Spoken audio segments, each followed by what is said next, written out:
guys, welcome back to the channel. Today I'm going to do a quick Q&A on the topic of the purpose of suffering in relation to love and compassion. Don't forget to subscribe to my channel and talk to me in the comments, and if you're a new subscriber, comment and let me know that you subscribed. I would love to hear from you. I received this question in an email and I do have permission to share, but because it was sent to me privately, I will leave this person's name anonymous. My main stumbling block is the reality of suffering and evil. Watching your near-death-like account and many others, I've seen that it is usual that the people who had them will tell you that suffering and evil fits somehow in God's plan. That the earth is the school of love, and that we've chosen our lives beforehand, that nothing that befalls us is accidental.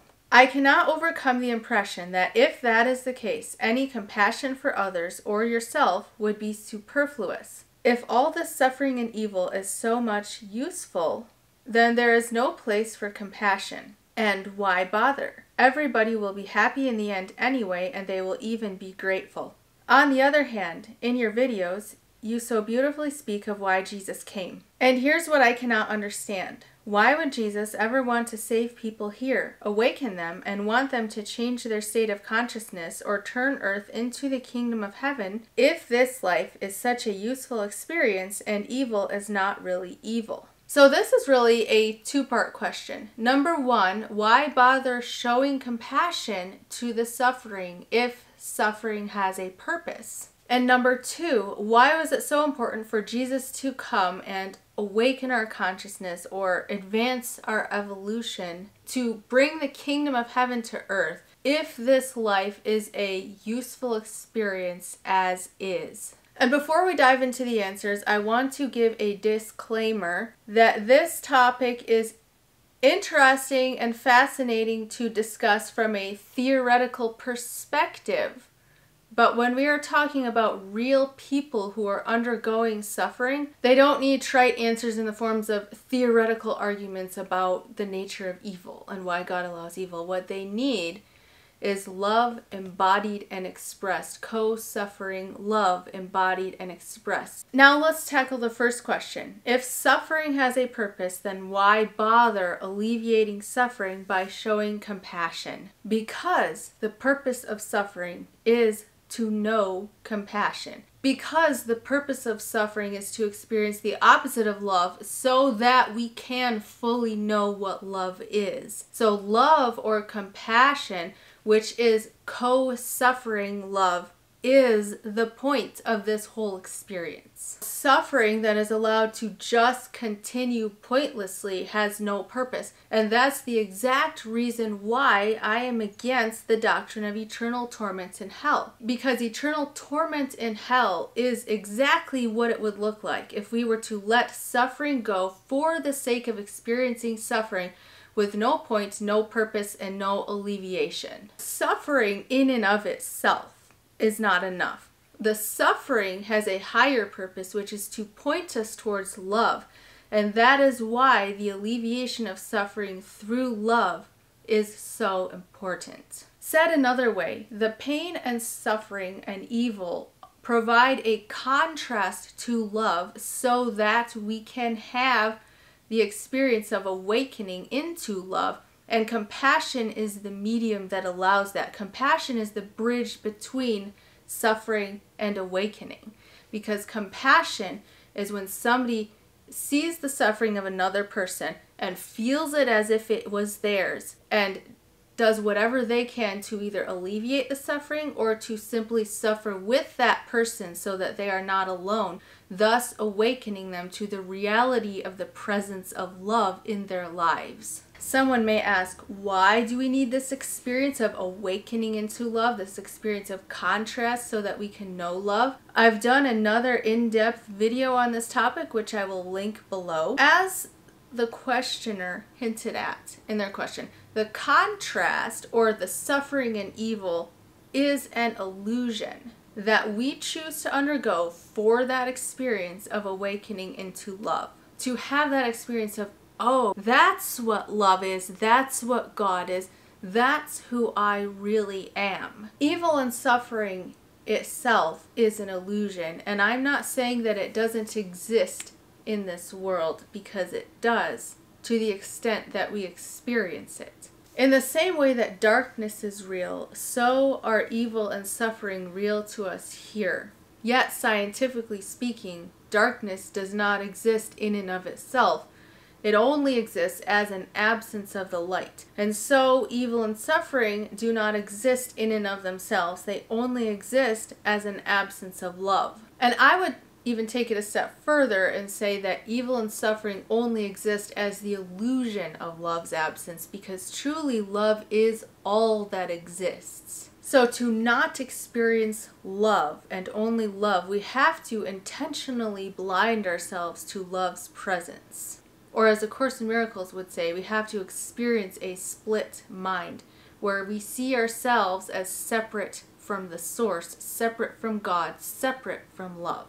So we could see this world as a simulated reality that is an illusion that we come to for a specific purpose, and that is to experience the opposite of love. This life on earth is very real to us while we are in it, as a dream is real to us while we are asleep. But as soon as we awake, we can clearly see that was a creation of my own mind. That was an illusion. That was a dream world. It might sound a bit weird to say that this life is a dream world, but in fact, that is what everybody who has had a near-death experience or pre-birth memories or any transformative spiritual experience of any kind will tell you. This life is the dream. The place that we come from and the place that we are going back to, that's the real world. So getting back to the question, yes, we experience evil and suffering here, and it is an illusion that serves a purpose. So why bother showing anyone compassion if the suffering serves a purpose? Because the very purpose that this illusory dream world provides for us is the knowing of love. Using myself as an example, I can look at many of the hardships that I've undergone over the past 10 years of my life. Financial struggle, losing houses and cars and jobs, health issues, loss in relationships. These have been the biggest catalysts in my life that have forced me to discover I am perfect love already, but I never would have seen it the way that I do or experienced that beautiful awakening into love if I hadn't experienced both the suffering and the compassion in the midst of the suffering. So the suffering drives you to seek relief, which can only be found in love. And the love that is expressed to you contrasts so strongly with the pain that you experience that your eyes are open to the fact that love is the truth. Love is the way. Love is reality. The more effectively that we can help people to have this realization that I am already love, everything is already love, there is no separation between me and my source, me and God, me and my brothers and sisters, the more quickly we will eliminate suffering. Because there will be nothing to cause it and no more purpose for it. The easiest way to help somebody have an experience and a realization of love is to find somebody who is suffering and show them love in a practical and meaningful way. The contrast of the suffering with the love is what awakens people. I've been reading this book, Cosmic Cradle. I'm not finished with it yet, so I can't give it a full recommendation. But it's a collection of people's pre-birth memory stories, which I am endlessly fascinated with because I have pre-birth memories of my own. In chapter 4 of this book, a woman named Teresa tells her story, where she remembers being on the other side before this lifetime and dealing with thoughts of judgment towards others, thinking that she was better than others and that God should give her special treatment. She knew that these thoughts were wrong, but she couldn't break free from them. Why can't there be good and evil? Why can't there be specialness? Why can't I judge? I was dwelling on those thoughts and forcing them into belief to see what would happen. The more I thought about this, the more miserable I became. I realized that when I judged another, I had actually judged myself. I felt ashamed and did not want God to know. Sounds similar to what we hear about in the Garden of Eden story, doesn't it? At this point, Teresa met with who she calls her divine planner. And this is a common theme both in pre-birth memories, near-death experiences, and between life regressive hypnosis, that people will remember planning their life ahead of time. I have memory of this with spiritual beings whose job it is to guide us. The divine planner explained, Earth is set up for the purpose of healing the mind. Earth is a world built out of specialness. Specialness is the opposite of heaven, where God loves everyone equally. Specialness is when you give someone special favor over another, when you judge others. Earth is where we see the result of the attitude or thought of specialness. The divine planner talked about going to Earth, experiencing my thoughts and feelings, and acting out everything I wanted to the absolute extreme, no matter what it was. The divine planner said, you can think and act any way you want to the maximum. You will not be judged or condemned. Your life will be an experience of what you think and believe. You will see the results of that method. So this story jumped out at me for a couple of reasons. First, it resonates with what I was shown in my near-death-like experience, that nothing that we do on earth can actually hurt us and that we are not judged for what we do here.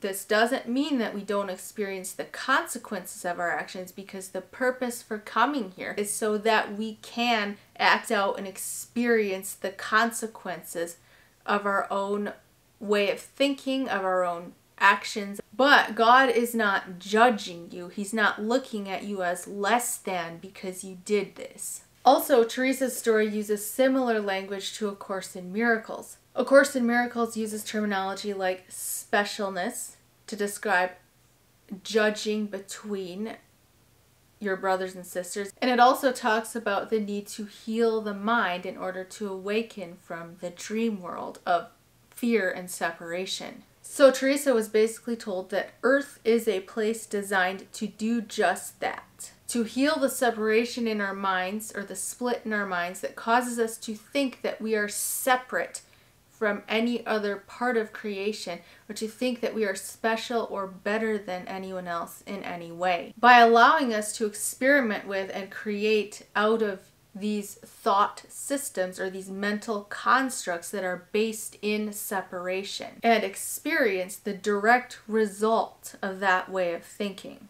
And the whole purpose is to show us where these disjointed, fear-based belief systems of separation and fear and specialness and judgment lead. To show us through contrast and consequence, that's not what we want. That doesn't lead anywhere good. That doesn't bring us peace. That is not reality. So the point of life on earth, the point of the contrast, the point of the suffering, is to ultimately heal the mind and teach us how to love, as most near-death experiencers would put it. And the more love that we are able to express here in the dream world, the more people will awaken. And the sooner we lose the need for suffering in our spiritual development. Which brings me to the second part of the question. Why would it be so important for Jesus to come and awaken our consciousness and advance our evolution if this life is a useful experience as is? Why turn this hellish dream of suffering into the kingdom of heaven if the suffering serves a purpose? And I'm just going to keep this really brief and to the point. The dream world, or the suffering, or the hells that we create for ourselves,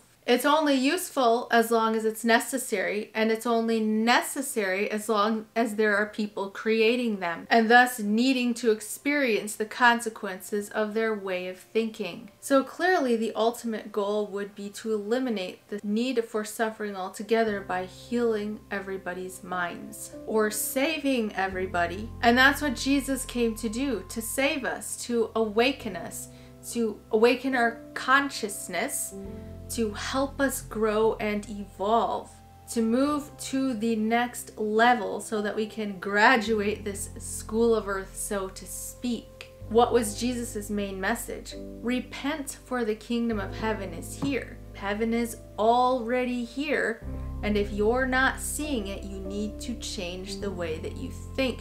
Change the way that you perceive the world. In conclusion, suffering is the result of our own unhealed mind, of our own belief that we are separate from God. Why do we have this belief? That's a whole other topic.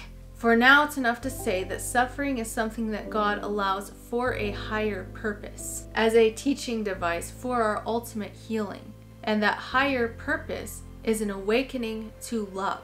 Only love can heal.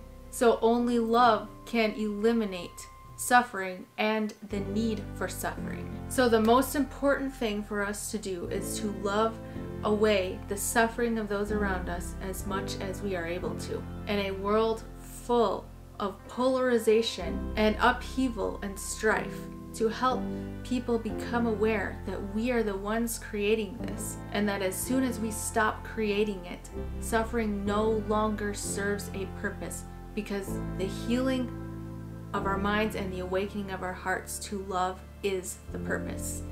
Be loved, be happy, be at peace, and thank you for watching.